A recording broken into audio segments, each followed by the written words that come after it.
Hey, it's Big T. Welcome to lesson 8 of how to tie flies. Today, the focal point is going to be on two new fundamentals. We're going to tie in a flashback on a pheasant tail. It's going to represent essentially a nitrogen sac that occurs when the insect transfers from the nymph stage into an emerger stage. It's going to float up and sprout the wings once it reaches the top of the water. And that's got a little flash to it. In addition to that, we are going to add some legs to the pheasant tail using feathers. So what we're going to be using today is your traditional, just a natural pheasant tail. That will make up the tail and the body. Copper wire will be our ribbing. We will use some Peacock Herl as well, and that's going to be the thorax up near the neck. Those usually come in strung pieces. You can buy whole strung pieces. I've bought eyes before that have the herl along with the eye pieces. For the actual legs, we're going to use, and I'm going to do that two different ways for us. I'm going to use a India hen back feather. That is something we could use. You could use partridge. You could use a hen cape. The capes tend to have some smaller feathers if you're tying some small flies. And I've got a size 12 jig hook along with a 3.5 millimeter copper bead. And then I'll be using some red thread for this particular fly. So that's what we plan on getting accomplished today. Let's switch over to the vise and get started tying.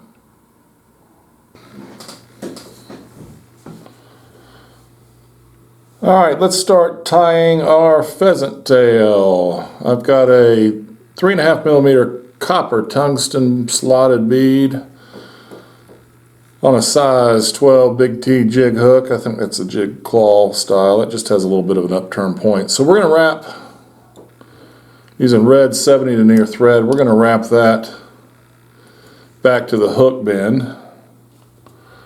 And we're going to take our pheasant tail and we're going to pull off, the number of fibers I pull off really depends on size of the fly.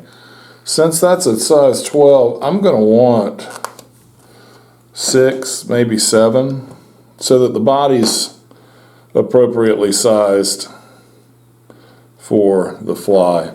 So I'm going to take my fibers in my right hand. I'm going to measure those to get my approximate length and then transfer that to my right hand, or left rather.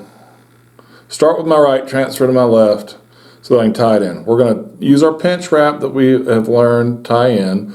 But what I'm going to do is I'm going to start with those fibers more towards me rather than straight on top of the hook, because as I come over with my thread, it's going to have a tendency to roll those to the top of the hook shank. If it's slightly long, we can make our adjustment simply by pulling some of those fibers while we're loosely wrapped, and then tighten down and make a couple turns in front of the fly. Like everything, we are tying our materials in reverse order, and what I mean by that, this is the first thing that we're going to wrap, so we're going to tie it last. We're going to go ahead and tie in some copper wire. This is a small copper wire, small size, and what I'm going to do is I'm not going to advance the thread. I'm going to leave that where it is, and I'm going to tie that in back here. And I've left enough wire so that the wire goes up to the bead, and I just tie it down that way. That gets it in nice and secure. So for my pheasant tail, I'm actually going to hold the fibers and use my rotary feature and wrap these up. You don't have to go all the way up to the top of the bead. exactly behind the bead, because we are going to be tying a thorax in. If you don't want, I'm going to trim off my excess, and then I'll just hand wrap my wire.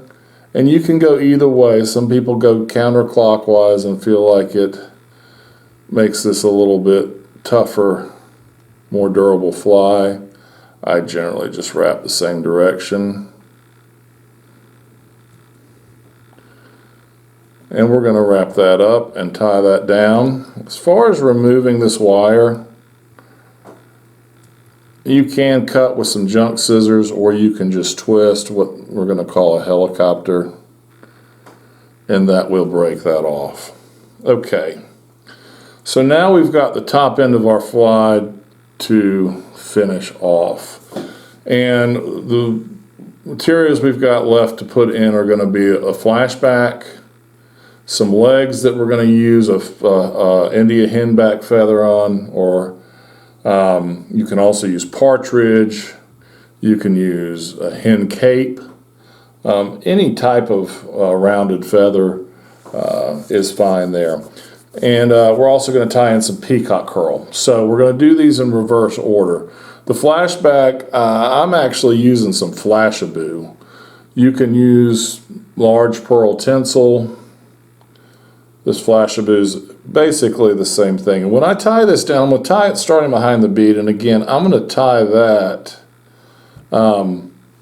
starting with this slightly towards me and not directly on top, because it's going to have a tendency to want to roll up.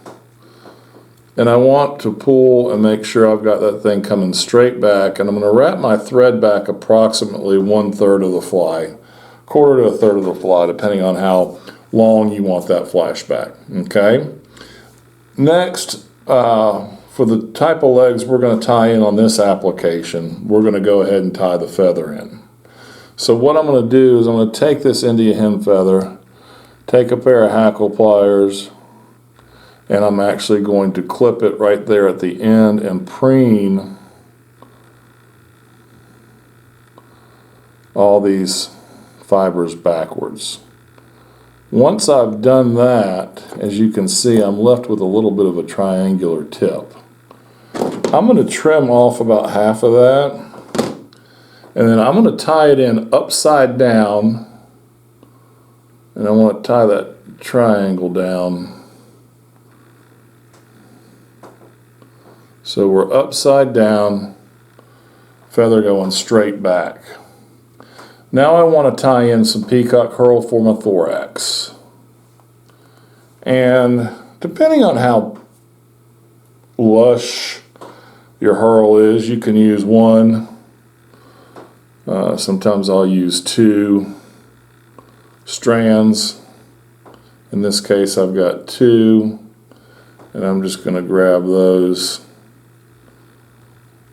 I've tied it down and advanced that thread to the front, and I'll just make 2 or 3 wraps with these to create our thorax. Peacock Herl is a fantastic material. It's got a great iridescence to it. I like being able to use multi-syllable words at times. It makes me feel a little bit smarter. All right, we're going to take our feather and pull it forward, and we're going to move some of these feather fibers backwards. Those are going to be our legs. So when we've done that, we just want to pinch that down and come straight over top with a couple wraps. And then in front, and we will trim off our excess. And then come over top lastly with our Flashaboo for our wing casing. Couple turns in front and a couple behind.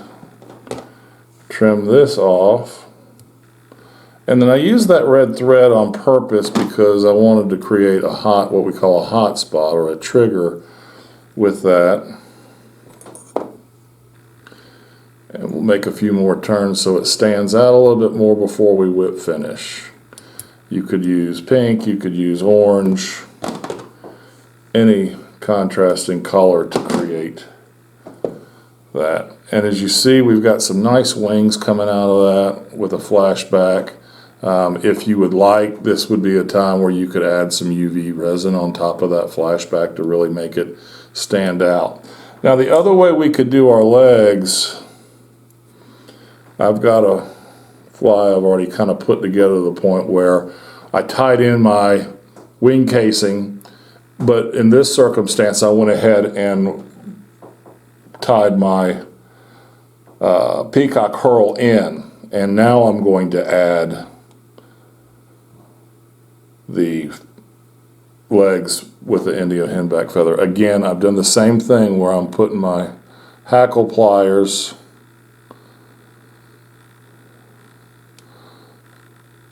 and printing the fibers backwards, creating a triangle. In this case, however, I'm going to cut this entire triangle off.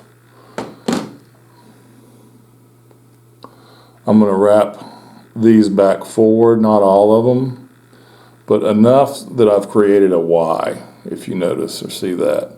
And I'm going to take that right side up and I'm going to place that here on the fly in order to create our legs. I do need to start my thread. What I can do to start thread right there behind the bead is I can actually wrap this tag end around my thread a couple times and then wrap over a couple times to lock that in. So we'll take our feather as we discussed, and then I'm just going to pinch it where I want those legs. Come over top with a pinch wrap. I don't like the way that's seated, so I'm going to redo that.